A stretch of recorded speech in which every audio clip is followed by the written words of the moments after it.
AFTV Luton 3, Arsenal 4. Laurie, and breathe. We got there in the end. You know what? I said to a lot of people, a few people laughed at me, not necessarily AFTV people. I said that this is going to be a difficult game. I've been watching Luton a few times this season. And the one thing I've always noticed about them is that they're very energetic, physical, very committed, and their structure is good. They're well coached, well drilled. And listen, man, tonight it played out that way. They were a handful. They really were. No, absolutely. And obviously we've mentioned sign of champions throughout the stream on some of the fan cams that we've done so far. And you said it, I think, a moment ago, another sign of champions, it might have been Turkish actually, would be going out and beating them 6-0. What do you put this down to, obviously? Do you see this as a positive that we've managed to scrape the result, or do you feel like we should have been doing better in a game like this? Well, I think it's both. Both things can be true. Yeah. You've got to give the team credit because they came from behind in the end and then got the win away from home against a very vibrant team, a team that was up for it. That's not easy. You know, like they say, in the Premier League, there are no easy games, or there's very few easy games. And Luton, not to be dismissed. You know what I mean? They were good tonight. Do you think it's we had to overcome them? Do you think it's a case of Arsenal underestimating Luton Town a little bit? I think at times it did look that way. Yeah. Way we were a bit sloppy at times. The goals we conceded. You probably do put that down to a little bit of complacency. I mean, I'm sure the manager and the coaches would have prepped the team today and said, look, man, do not underestimate Luton. Yeah. They will come at you. They will make it difficult. But sometimes it doesn't matter how many times you tell people until they actually get on the pitch. They probably didn't realise. I mean, it's a small ground. The fans make it a very good atmosphere in there. And before you know it, man, you're being harassed and chased. And that's what Luton did today. They were very good at that. I mean, we had the extra class and quality, as our goals showed. Yeah. But they were always in it. You know what I mean? So, yeah, difficult.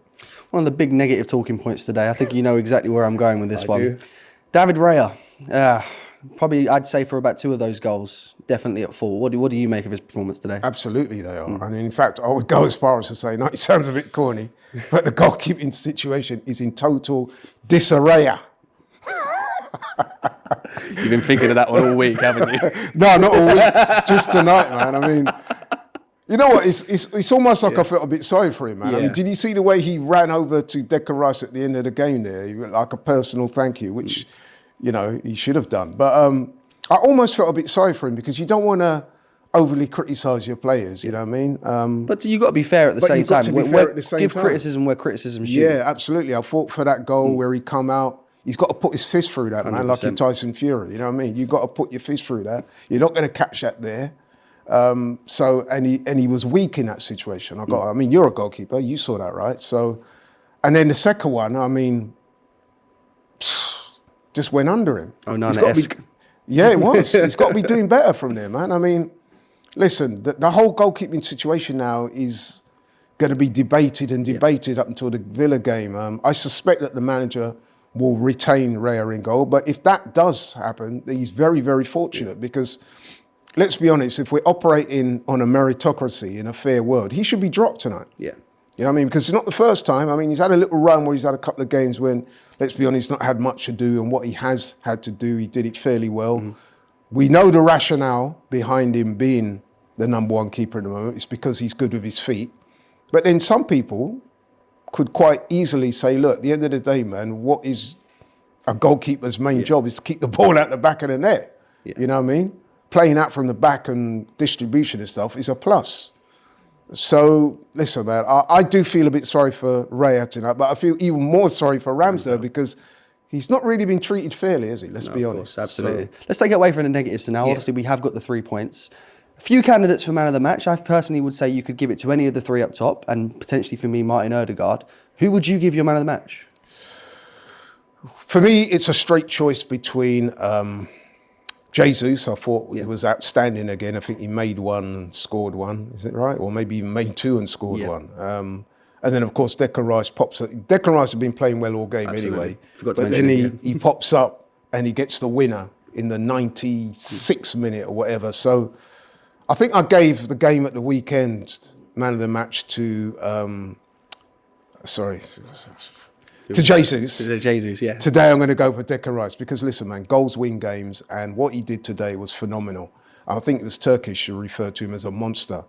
not just physical, but he's a mentality monster as well. Yeah. You saw that today. I've got nothing but praise for him, man. He's been outstanding all season. He's been immense, man. Yeah.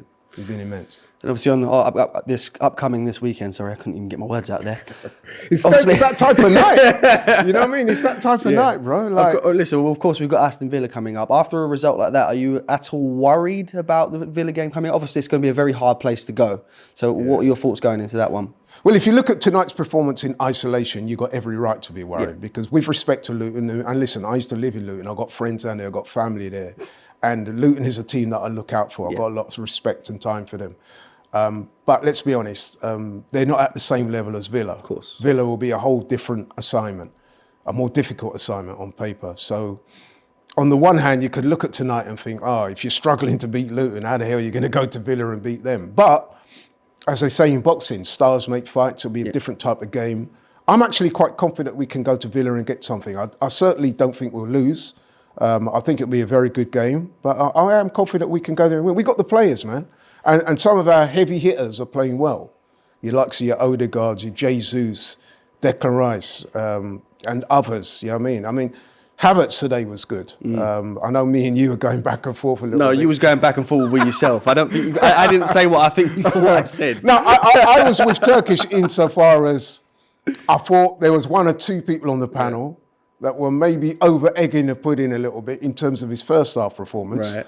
And I'd said during the interval that I wanted to, he hadn't played badly, but I want to see him impact the game more, impose himself on the game. I mean, Kai Havertz is a physical beast, right? Yeah. 6'3", he's quick, he's strong, he's experienced. He costs a lot of money, he comes with a big reputation. I want to see him impose himself on the game. And in the second half, he did that. He got a goal, he was occupying defenders, he was holding up the ball, bringing other people in. He had a good game, and that's what you want. So all credit to him for that performance, and then we go from here.